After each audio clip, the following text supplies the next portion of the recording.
tarde a todos. Com muito prazer, nós recebemos hoje o professor, poeta, ensaísta Augusto Massi para o fecho deste ciclo de centenários acadêmicos que encontra-se, que correspondeu a 3 apresentações, né? Tivemos Darcy Ribeiro, homenageado, tivemos pela acadêmica Rosisca Darcy, tivemos Dias Gomes, homenageado pelo acadêmico Carlos Diegues, e hoje o nosso tema é Otto Lara Rezende. Augusto Massi é professor de literatura brasileira na USP desde 1990, foi editor da coleção de poesia Claro Enigma, da editora Duas Cidades, da coleção de ensaios Espírito Crítico, pela editora 34, e diretor-presidente da saudosa COSAC Naif, entre 2001 e 2011. Como poeta, publicou Negativo, Companhia das Letras, Vida Errada, Gabinete de Curiosidades e Borra.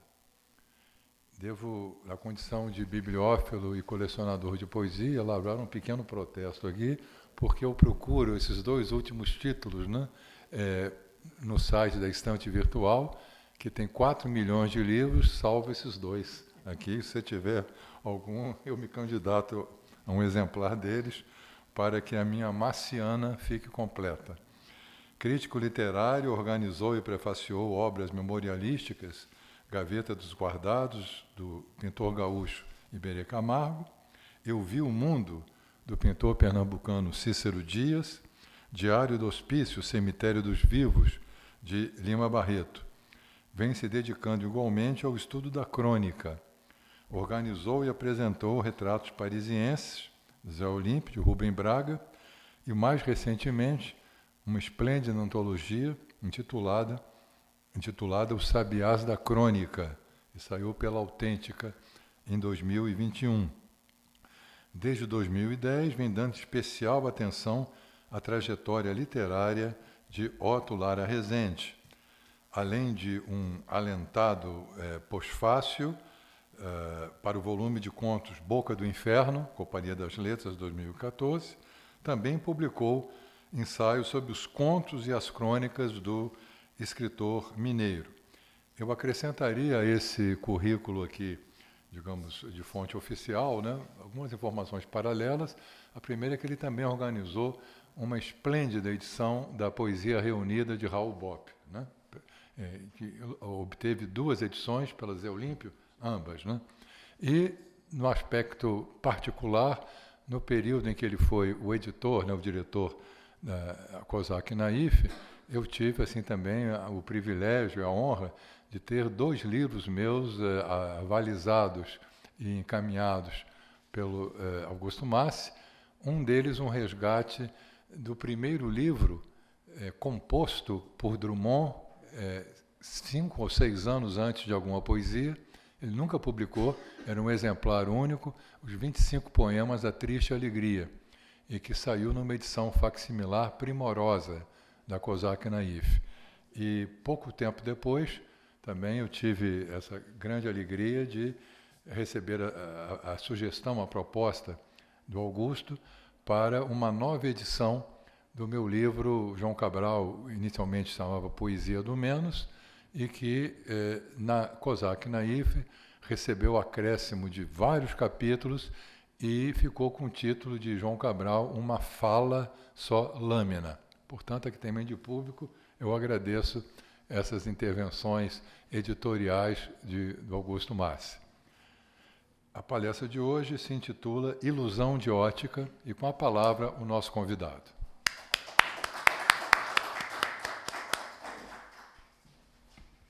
Bom, eu queria dizer que eu estou um pouco nervoso de estar aqui na academia, que eu começo agradecendo realmente a oportunidade.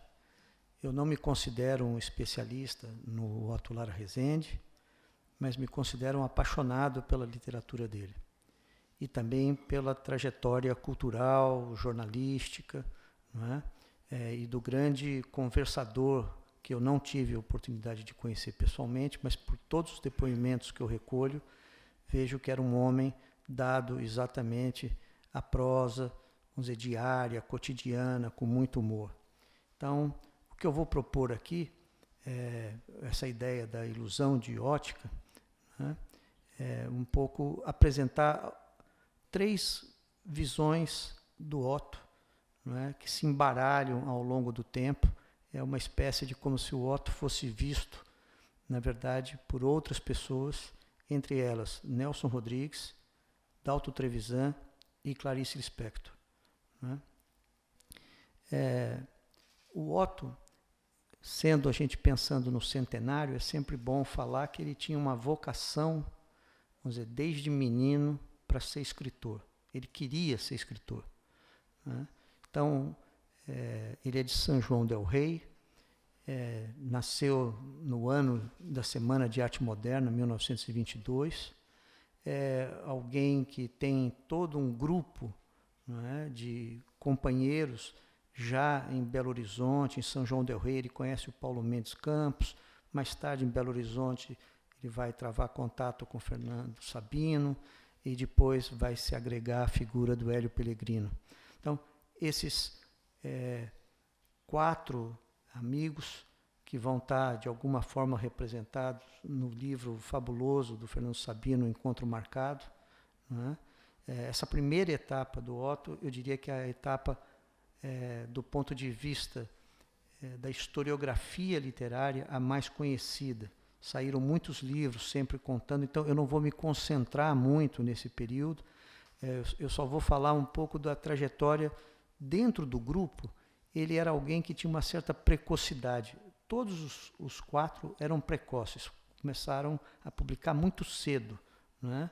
Quer dizer, isso é um fato curioso que marca realmente esses mineiros, de que eles já em Belo Horizonte já faziam uma vida literária intensa, travaram contato rapidamente com Mário de Andrade, que, vamos dizer, nas últimas vezes que foi a Minas, sempre esteve com todos eles em Belo Horizonte, mas eles, ao mesmo tempo que trabalhavam com as figuras que seriam dito os medalhões da época, eles tinham uma grande simpatia pelos jovens escritores, entre eles, por exemplo, o Vinícius de Moraes.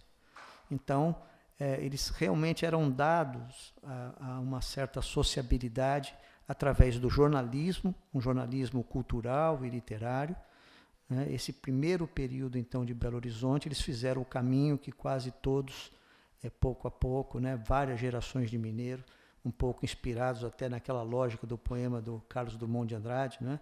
O poeta municipal, o poeta estadual, o poeta federal. Então, o Otto chega em 1946 ao Rio de Janeiro, vem sozinho, né? Aqui já estava o Fernando Sabino, que o convoca, né? E o Paulo Mendes Campos, que também veio para ver em 1945 as primeiras manifestações do Partido Comunista Livre, depois da Segunda Grande Guerra, e com a presença do Neruda. Então, o Paulo Mendes Campos vem, fala assim, eu vou ao Rio para conhecer o Neruda. E mais tarde ele vai ser um dos grandes tradutores da poesia do Neruda. Então, chegam, no fundo, quase, vamos dizer, na década de 40, metade da década de 40, estão todos eles aqui no Rio de Janeiro, e eles vão criar algo que a gente hoje começa a desenhar como um outro grupo, um grupo que não teve manifesto, que não teve plataforma, mas um grupo que se correspondeu muito e militou intensamente a favor, vamos dizer, de uma literatura mais, vamos dizer, combativa, sofisticada, complexa, e nesse grupo a gente poderia incluir, vamos dizer, 2 da velha guarda, o Rubem Braga e o Vinícius, né? Rubem Braga com um papel muito acolhedor, recebeu vários deles, vamos dizer, no seu apartamento naquela época, né? E um Vinícius de Moraes que tinha atitude quase que parece oposta, né? Tudo que havia de concentração no Rubem Braga, sempre, se ele era poeta, se ele é jornalista, tudo no Rubem Braga convergia para o cronista. O Vinícius de Moraes fazia exatamente o movimento oposto, Quer dizer, ele era poeta, ele escreveu textos em prosa como cronista, foi dramaturgo, foi para o cinema e mais tarde para a música popular. Uma geração que, com Vinícius e com Fernando Sabino, começa a se abrir no pós-guerra para os Estados Unidos. Né? Quer dizer, eu diria, brincando, que, vamos dizer, que tudo que o Rubem Braga tinha um pouco de beber a sua cachaça, né? De gostar de um tipo, vamos dizer, de frutas brasileiras, várias crônicas que ele fala de comer jabuticaba, vamos dizer, que ele tem um prazer imenso de ter um jardim, né? O Vinícius de Moraes, vamos dizer, falava, eu tenho uma inveja do Rubem Braga, eu não entendo nada de passarinho, né? Eu gosto de uísque, eu gosto de jazz, né? Meu negócio não é que nem o Lúcio Rangel e vamos dizer, o Rubem Braga, que vão sumir o Morro da Mangueira para ver o Cartola, fazer uma homenagem ao Noel Rosa. Quer dizer, ele é do samba, mas é um samba via também uma internacionalização com o jazz. Então, esses dois, vamos dizer, foram, junto com Mário de Andrade, uma trinca de mestres que formaram e que sempre o Fernando Sabino, Paulo Mendes Campos e o Otto giraram um pouco a órbita dessas três figuras. Eticamente, politicamente, boa parte deles, vamos dizer, fundaram o Partido Socialista, não é? Estavam ligados, vamos dizer, não propriamente a um partido comunista, mas ao Partido Socialista. Então, é um grupo muito afinado, né? E, pouco a pouco, dentro desse grupo, o Otto vai marcar a sua singularidade. Talvez de todos eles, ele tenha sido aquele mais dado à arte da amizade. Quer dizer, ele passou depois, em pouquíssimo tempo, a se dar com todo mundo, a trabalhar em vários jornais, né? Quer dizer, é uma coisa que a gente olhando hoje, às vezes o Otto trabalhava num jornal na parte da manhã, trabalhava num na parte da tarde e às vezes fazia colaborações ainda à noite para um outro jornal. A gente poderia pensar no Globo, Diário Carioca e Diário de Notícias. Ele estava sempre pulando de um para o outro e às vezes dizem, inclusive, que a especialidade do Otto era fazer o editorial de uma posição política num dos jornais, na parte da manhã, e responder na parte da tarde com outro editorial.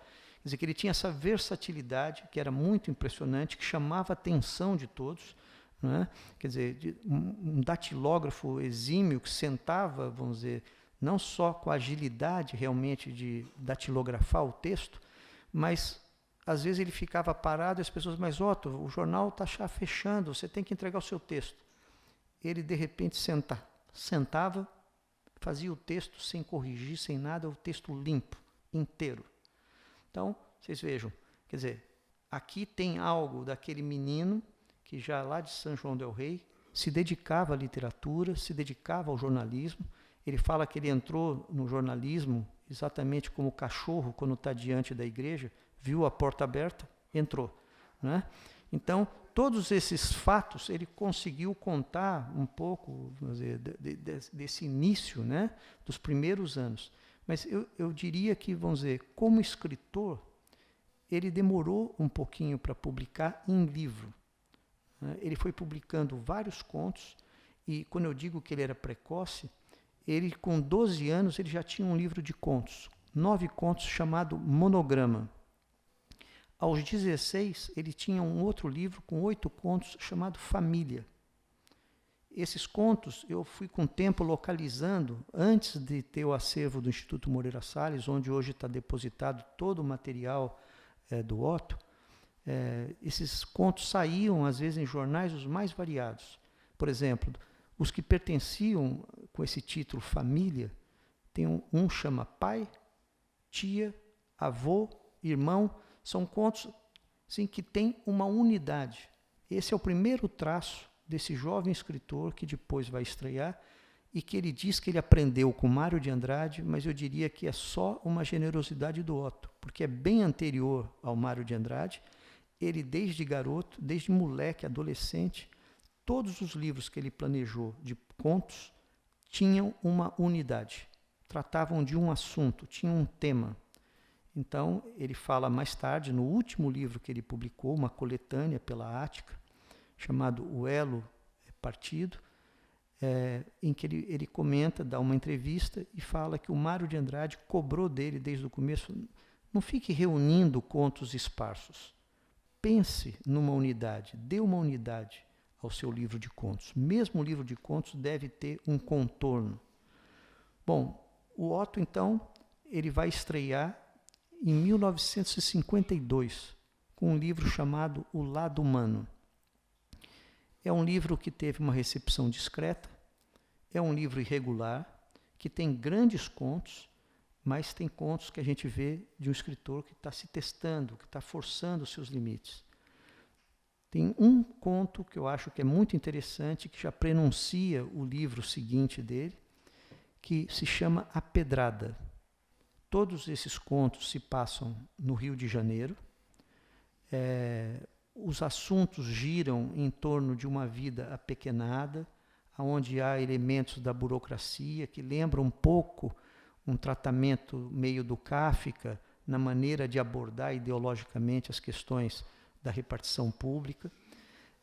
Tem outros contos em que ele fala, vamos dizer, com muita descrição, assim, sutil, das máscaras da prostituição no Rio de Janeiro naquela época, quase o que a gente poderia chamar da garota de programa. Não eram as prostitutas do mangue, não eram as prostitutas de rua, mas eram mulheres que às vezes eram balconistas. Quer dizer, o Otto se interessou não pelo Rio de Janeiro dentro de um sentido de modernização, mas desde o começo o olhar dele é para, na franja um pouco do cotidiano, analisar essas figuras quase invisíveis, que estão ali um pouco sem ainda um narrador atento.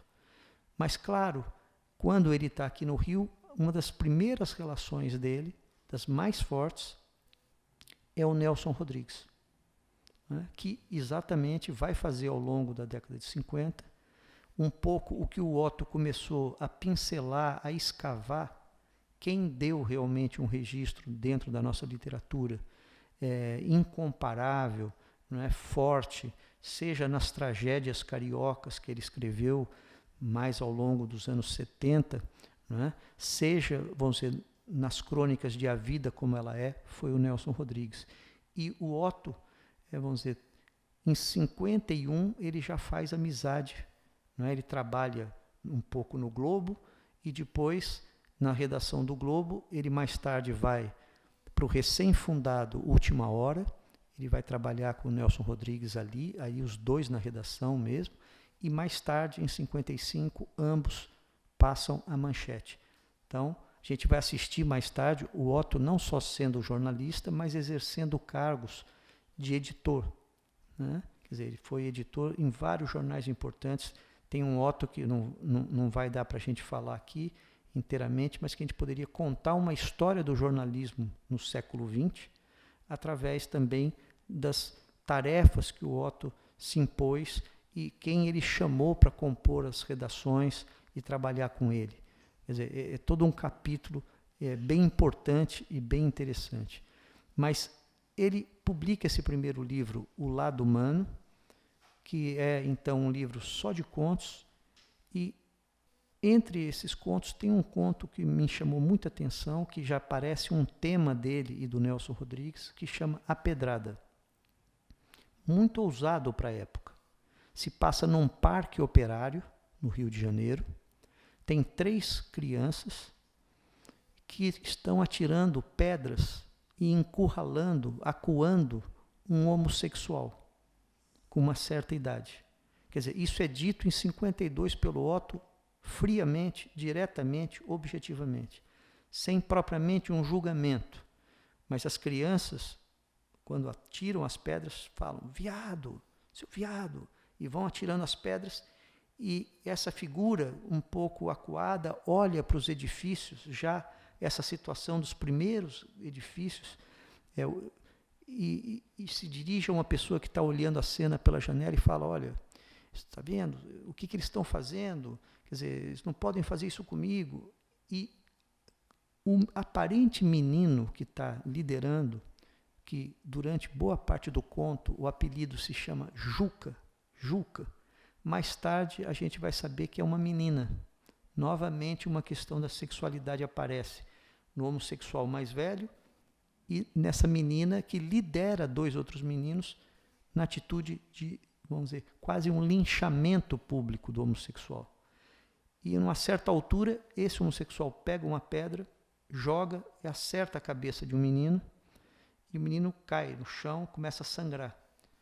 Então, a cena é uma cena muito breve, é um conto breve, que lembra um pouco aqueles filmes do neorrealismo italiano, aonde aparece pela primeira vez, vamos dizer, um tipo, vamos dizer, de classe social que estava ausente, né, tanto no cinema como na literatura, mas que o neorrealismo trouxe. O Otto fez crítica também cinematográfica, com pseudônimos, né, no Jornal de Letras e no Jornal Flam. Então ele conhecia bem esse universo, e esse conto me chamou a atenção porque é um conto que já traz alguns ingredientes de uma literatura que vai aparecer mais forte, mais densa, mais contundente no seu segundo livro, que se chama Boca do Inferno. Esse livro já não tem a irregularidade do primeiro, pelo contrário, esse livro, que sai em 1958, é uma obra-prima da literatura brasileira. Esse eu falo com muito gosto e sem nenhuma dúvida. Posso afirmar categoricamente que é um livro que, quando saiu, talvez o ambiente literário, a crítica, não estivesse preparado para esse livro. São 8 contos, todos envolvendo crianças. Quase não há um mundo adulto, né? O círculo familiar é muito pequeno, e esses 8 contos tratam de questões assim como o incesto, o suicídio de uma criança, vamos dizer, o assassinato, uma criança mata o outro dentro de um conto, que esse é o mais bonito de todos, que se chama O Porão, né? É um conto que, quando eu dou aos meus alunos na USP, turmas às vezes de 80 alunos, no dia seguinte, quando eu volto a dar aula, os alunos falam: professor, eu sonhei com esse conto. Quer dizer, o conto tem uma caixa preta de uma ideia da violência entre crianças, que quase todo mundo que lê volta no inconsciente, é quase um retorno do recalcado, aquele conto reaparece para as pessoas como sonho, né? Como um pesadelo. Mas qual é a força desse livro? O Otto está com pleno domínio da linguagem, ele escreve como um machadiano, com um controle da língua, com uma limpidez, sempre falando de dias solares, dias bonitos. Então, ele descreve o entorno com muita beleza para falar de coisas que são tenebrosas, obscuras, cruéis, né? Esse livro, eu fiz um pequeno levantamento, ele tem mais de 40 críticas que saíram na época, todas críticas violentíssimas contra o Otto. Foi uma verdadeira campanha de difamação, né?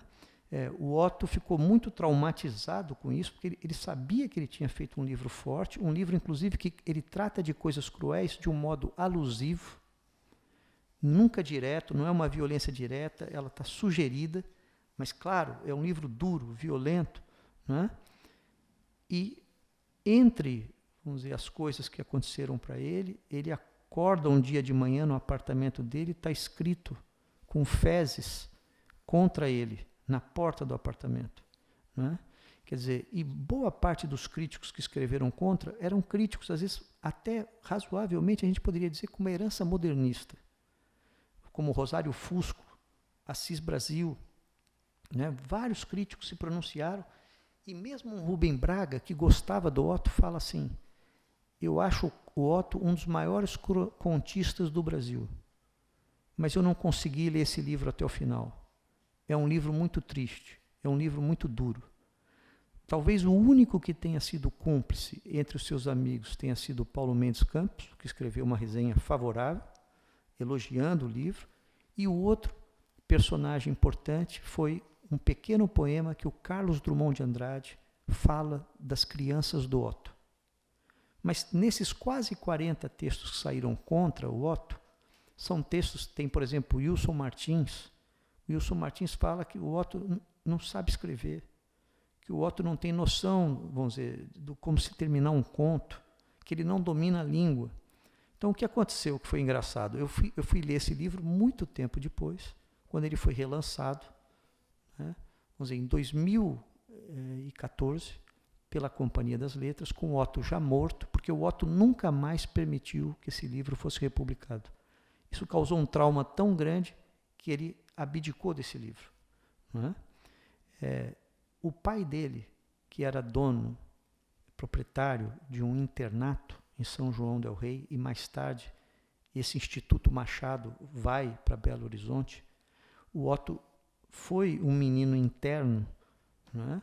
A família, vamos dizer, do Otto, ele teve 19 irmãos, 16 sobreviveram.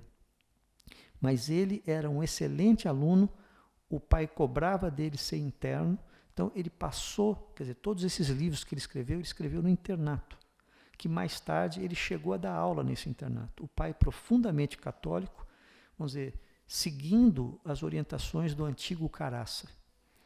Ora, vocês imaginem então um livro desse do Otto, O Boca do Inferno, quando sai, o pai do Otto manda uma carta duríssima para ele. Essa carta, vamos dizer, ele fez uma resposta para o pai com 60 páginas, se justificando porque ele tinha escrito esse livro. Né? Então, é um livro que ficou como um momento que o Otto, eu acho, tinha consolidado um estilo, cristalizado uma linguagem. É um livro de vanguarda, talvez mostrando pela primeira vez no Brasil, tirando um Graciliano Ramos, em que a criança também é cruel. Uma criança meio freudiana já, né? Perverso, polimorfo.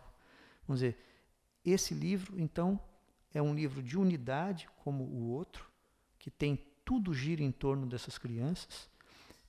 Tem personagens femininos, tem personagens masculinos. Nenhuma dessas crianças chega propriamente à adolescência, é uma pré-adolescência.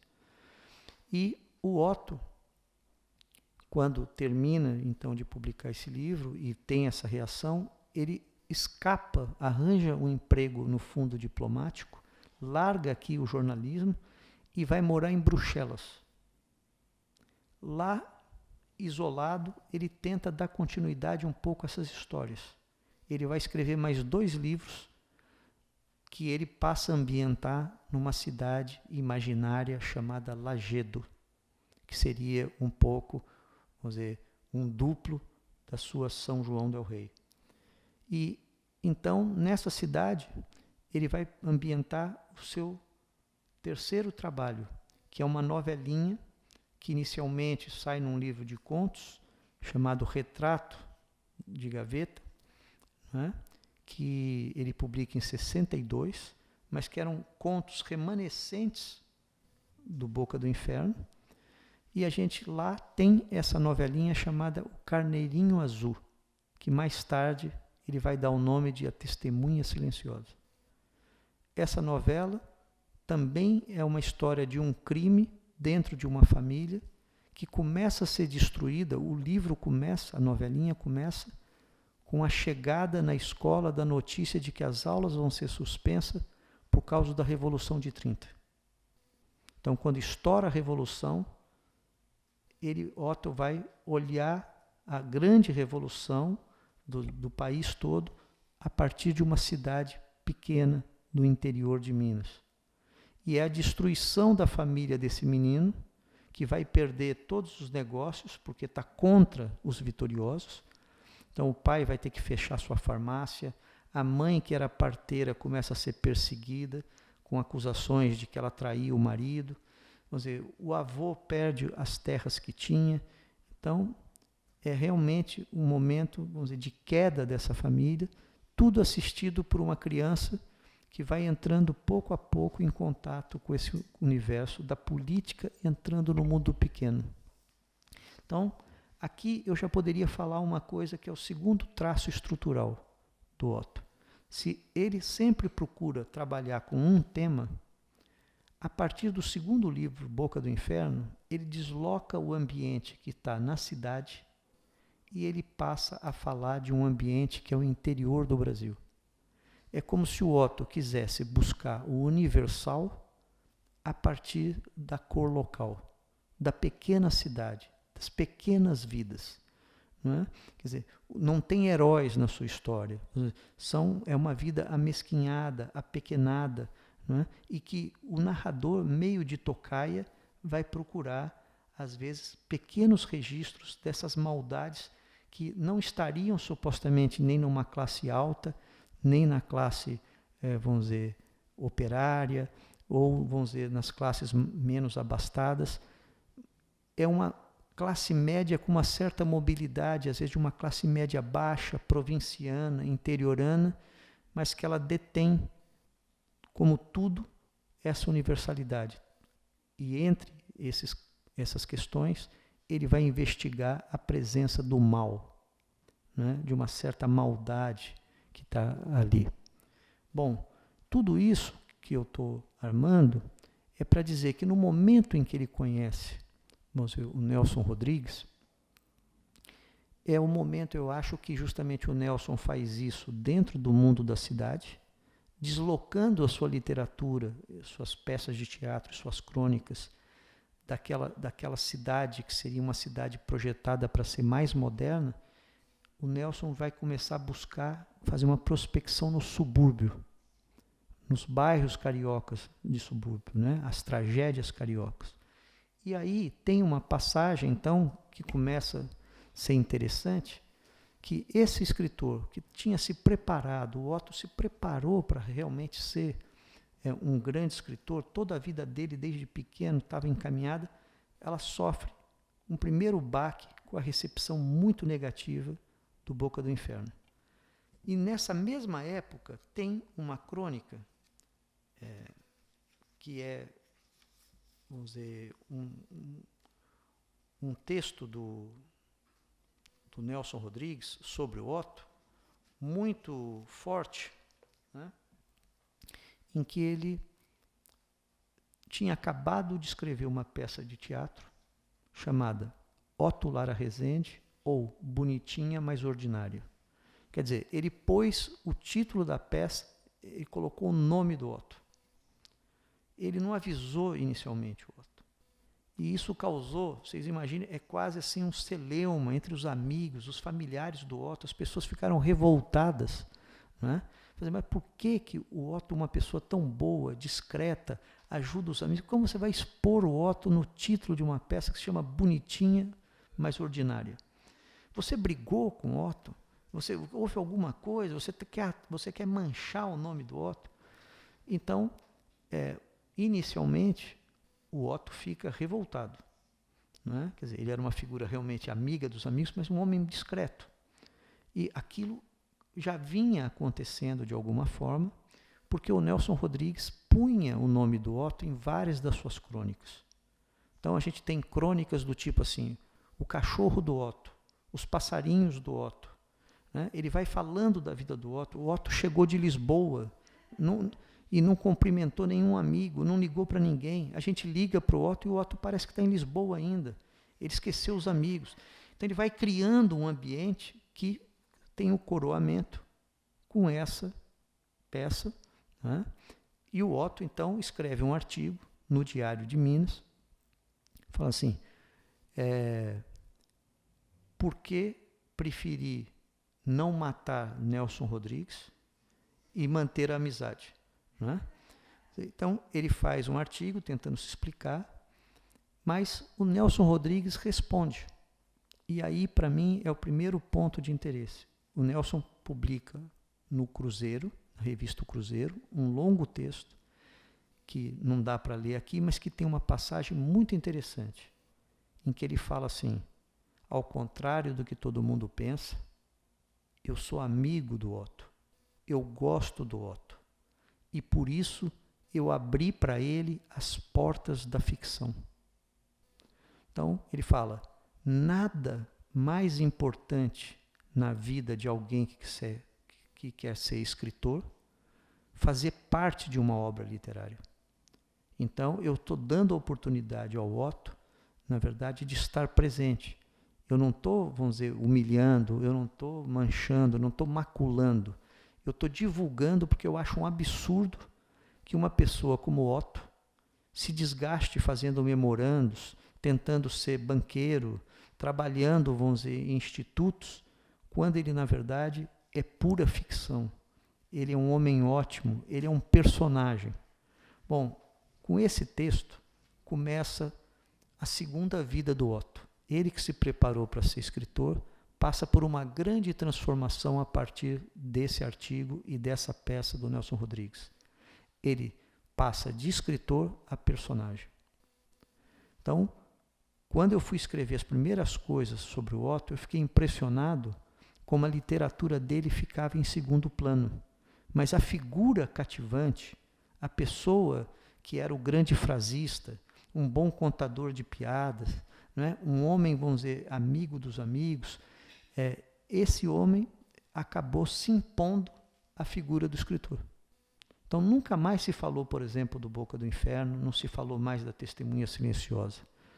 O Otto foi sendo, pouco a pouco, engolido por essa campanha que o Nelson Rodrigues, na verdade, girou um pouquinho a chave e colocou ele como personagem. Então, esse é o primeiro momento.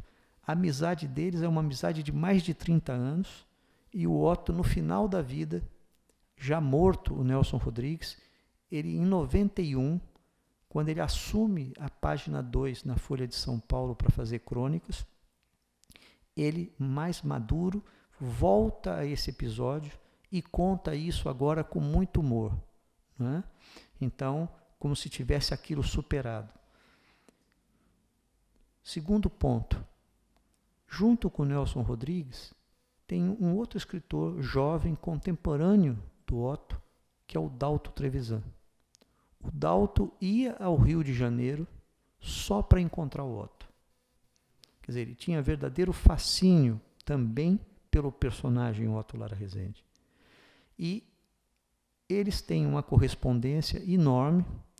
A Elvia Bezerra, que trabalha, vamos dizer, no Instituto Moreira Salles, está preparando uma edição com várias cartas do Otto, né, com várias correspondentes, mas ela escreveu um texto falando que a maior correspondência que tem no acervo do Otto, que é um acervo tão grande quanto o do Mário de Andrade, ele foi um missivista muito, vamos dizer, fiel e cotidianamente escrevia cartas, né?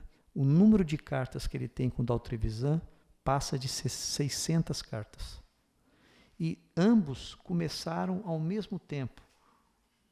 O Dalton é um escritor de província, está em Curitiba, não sai de lá, é muito recolhido, não dá entrevista, não é?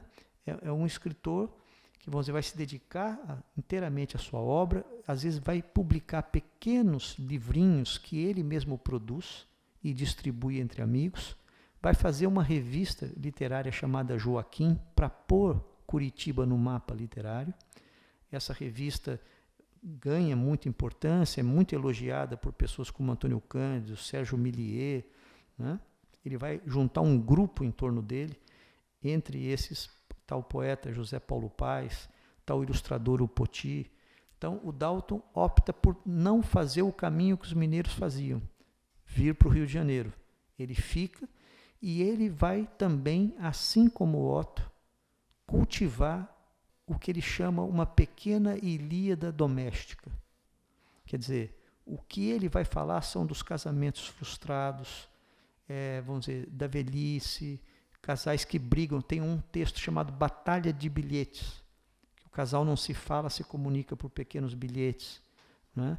Ele também vai ter uma literatura cada vez mais cruel, e nisso os dois passam a ter uma troca, um avaliar o conto do outro. Só que, à medida que o tempo passa, assim como o Nelson Rodrigues, o Dalto se firma como um escritor, um grande contista, publicando com muita intensidade, assim como o Nelson Rodrigues. E o Otto vai pingando poucas obras. Há um retraimento depois da crítica, né, do Boca do Inferno. Ele publica esse livro de contos, Retrato na Gaveta, e o seu primeiro romance, que se chama O Braço Direito e que se passa num internato de órfãos, cuidando, vamos dizer, aí novamente da cidade de Lagedo. A produção do Otto vai de 52 praticamente a 63, dura 10 anos. Pouco ele escreveu depois disso, enquanto o Nelson Rodrigues e o Dalto Trevisan vão embora, né? vão publicando muitas coisas e se firmando nesse cenário.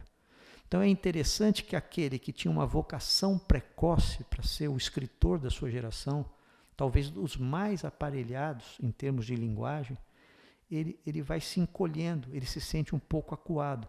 Em relação ao Dalto, ele escreve numa carta para o Fernando Sabino, falando: eu tenho que reconhecer que eu tenho inveja do Dalto. Os contos dele já eram bons. O último livro que ele publicou agora é ótimo. Quer dizer, eu me sinto um pouco, vamos dizer, intimidado, porque eu vejo que, vamos dizer, se eu competir com ele, eu vou perder. E, na verdade, eu fui alguém que o formou, que ajudou ele a selecionar leituras. Então, essa segunda amizade é uma amizade interessante, porque o Otto vai acompanhar toda a obra do Dalto, vai escrever muitos textos sobre o Dalto, orelha para o romance dele, chamado A Polaquinha, mas, no final da vida, nas últimas cartas que o Dalton publica num livro de 2010, chamado Desgracida, né? Saem pelo menos umas 5 cartas que o Dalton escreve para o Otto, intimando o Otto a escrever, falando: você tem que publicar, você tem que parar com esse perfeccionismo, você já é, o seu estilo é a maneira que você fala, é a maneira que você escreve carta, é a maneira que você escreve diário. Então, quer dizer, a gente começa a perceber aqui que há uma troca realmente, quer dizer, os dois são contistas, visceralmente contistas, escreveram boa parte da sua vida só contos, não é? Cada um tem um romance, o Otto, o braço direito, e o Dalton, a Polaquinha, mas o resto são todos livros de contos. E contos onde há, vamos dizer, episódios biográficos reelaborados, retrabalhados. Todos os dois homenageiam as suas cidades natais, Curitiba e São João del Rei.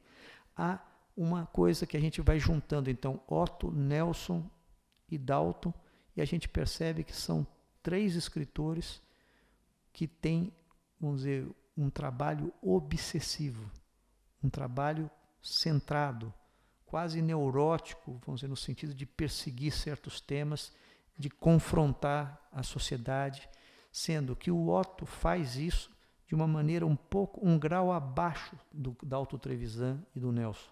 Né? O Nelson é quase um escândalo.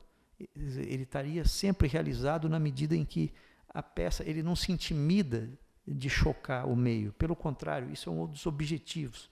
E o Dalton Trevisan vai seguir um pouco essa trilha. Né? Quer dizer, o Otto não. O Otto, pela sua formação, talvez católica, vamos dizer, tem todo um vínculo também que a gente poderia falar filosófico, de abordagem, vamos dizer, filosófica, de um certo humanismo do Otto, em que ele, depois do Boca do Inferno, ele recua um pouco nesse tratamento de choque com o leitor.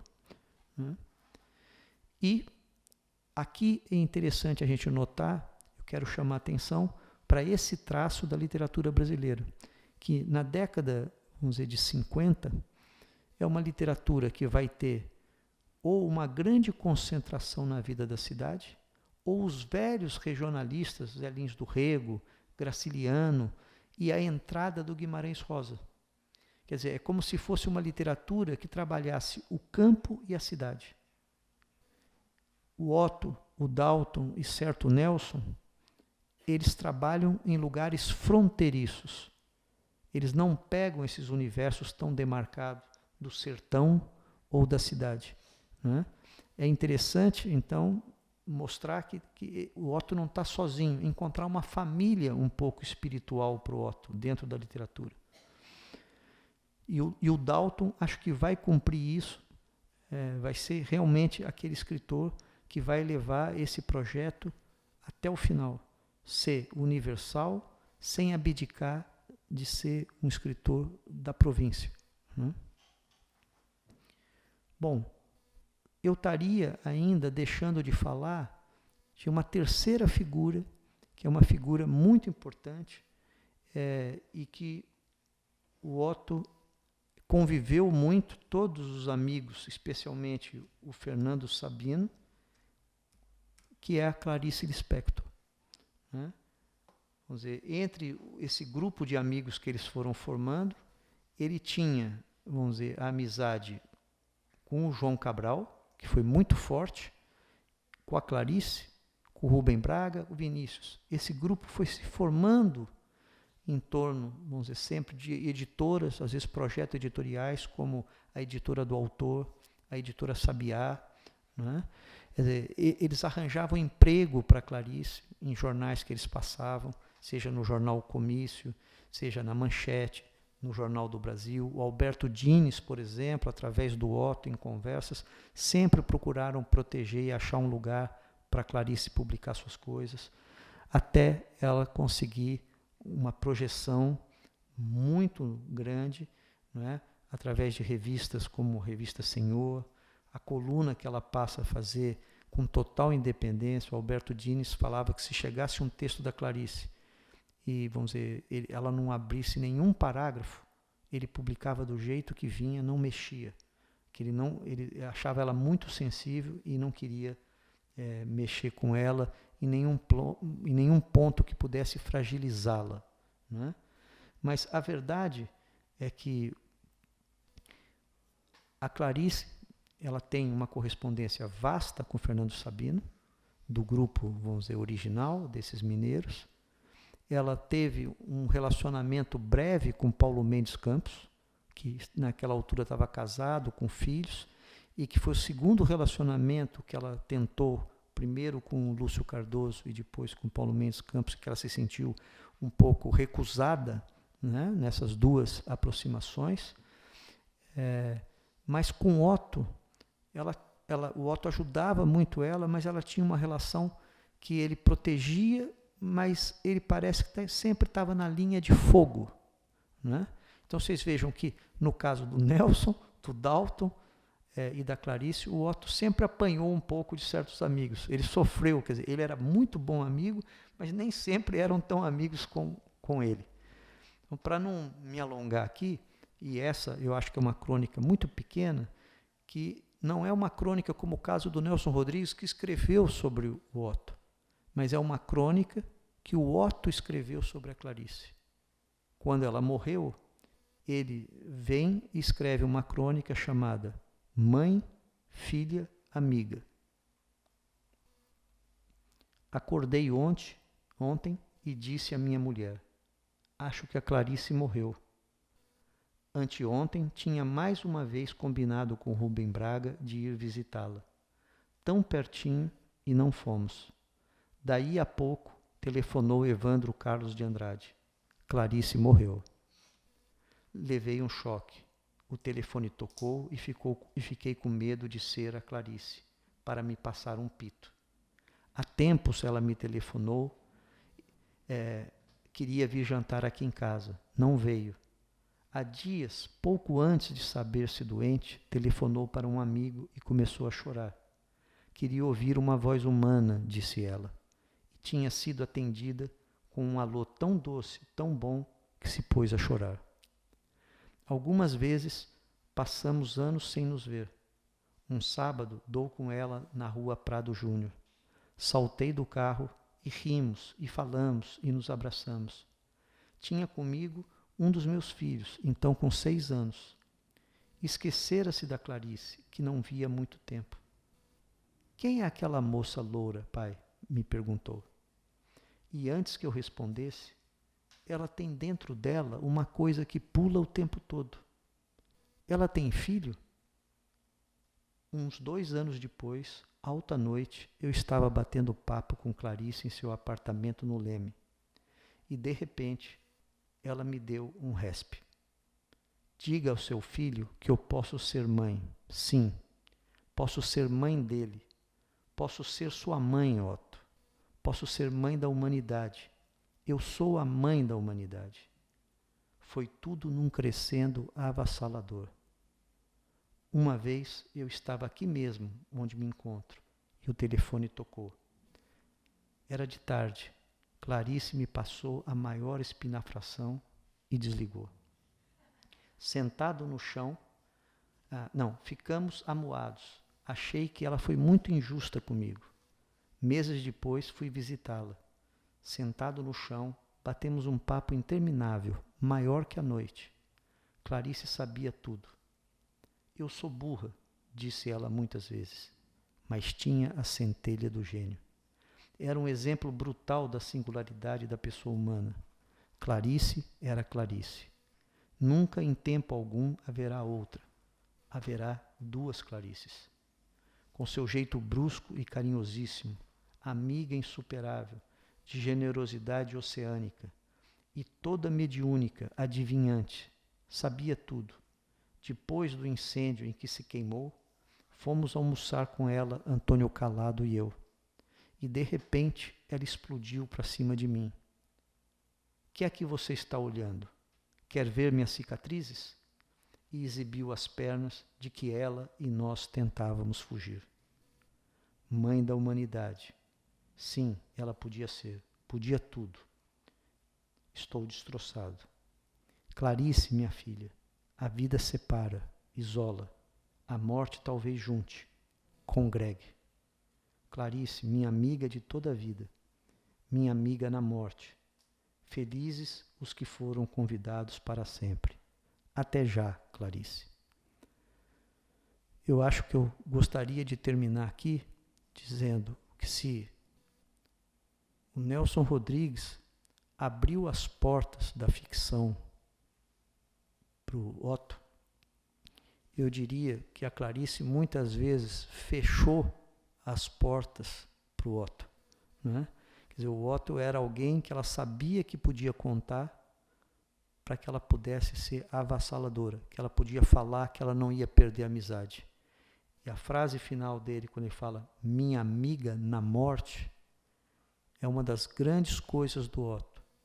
Ele foi amigo em vida e continuava sendo amigo na morte. Acho que é um bom final para a comemoração de um centenário.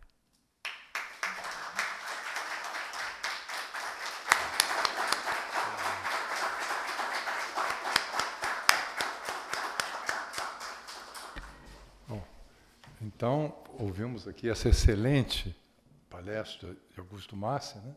Ele concilia um vasto conhecimento da obra literária de Otto com um conhecimento biográfico e com aquilo que às vezes faz falta no crítico, que é a empatia para com o seu autor estudado, né? Então temos todas essas características positivas com as quais ele nos brindou, apresentando um estudo, uma visão muito bem articulada, panorâmica, né, e associando sistematicamente a vida, a obra, os amigos, o livro e a literatura. Então eu agradeço ao Augusto Massi por ter nos brindado com essa palestra, vindo lá de São Paulo, especialmente para falar conosco, e aproveito para convidar todos vocês, na próxima quinta-feira, iniciaremos um outro ciclo sob a coordenação de Ana Maria Machado, e que se intitula Cadeira 41. Como só há 40 cadeiras, essa cadeira 41 é dedicada àquele autor que poderia ou deveria ter entrado para esta casa e que, por alguma contingência, não o fez. E no dia 4, próxima quinta-feira, às 17h30, nesse mesmo espaço, na Sala José de Alencar, o escritor e professor Jefferson Tenório vai falar sobre Érico Veríssimo. Então estejam todos convidados, está encerrada a sessão.